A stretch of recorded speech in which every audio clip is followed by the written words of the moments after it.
Viewers ভাই বোনেরা কেমন আছেন? আশা করি ভালো আছেন।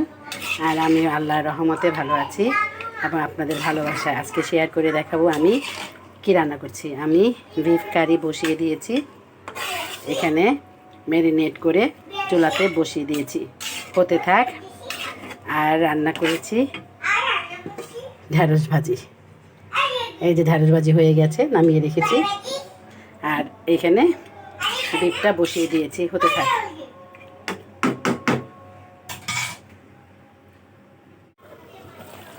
দেখতে চলে আসলাম। দেখেন, এইভাবে গরুর মাংস রান্না করলে খুব মজা লাগে।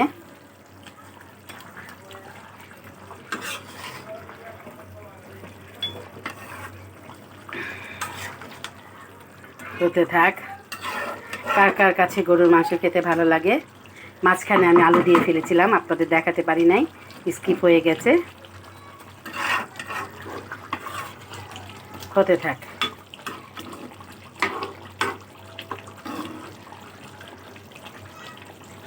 আমি জানি না আমার ভিডিও আপনাদের কাছে কেমন লাগে, তারপরেও আপনারা কমেন্ট করেন এত সুন্দর সুন্দর দেখে। আমার খুব ভালো লাগে আপনাদের কমেন্টগুলি পড়ে এবং আপনাদের কমেন্ট দেখে আমার খুব ভালো লাগে এবং আপনাদের কমেন্ট করতে দেওয়ার চেষ্টা করব আমি।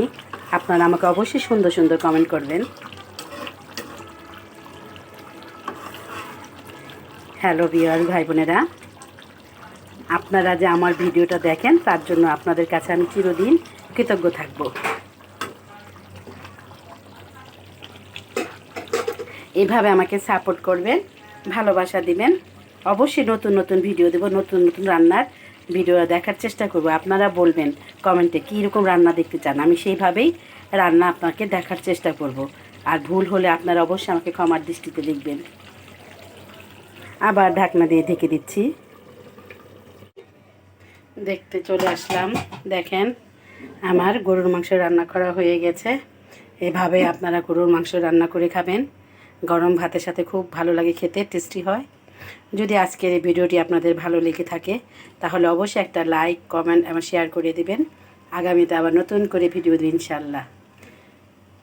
এদিকে ডালের বড়াগুলো ভাজতে দিয়ে আসছি, কি অবস্থা জানি না, দেখে আসি। আর যদি ভালো লেগে থাকে তাহলে অবশ্যই একটা লাইক, কমেন্ট আমার শেয়ার করবেন। আগামীতে আবার নতুন করে ভিডিও দেব ইনশাল্লাহ। আল্লাহ হাফেজ।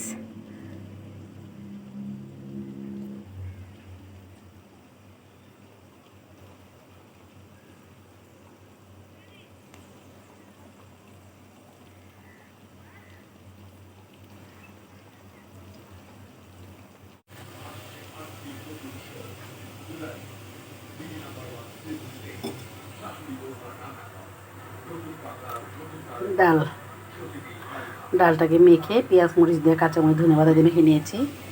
আর এখানে ভেজে নিচ্ছি লাল লাল করে। গরম গরম খেতে লাগবে ভালো, গরম ভাতের সাথে।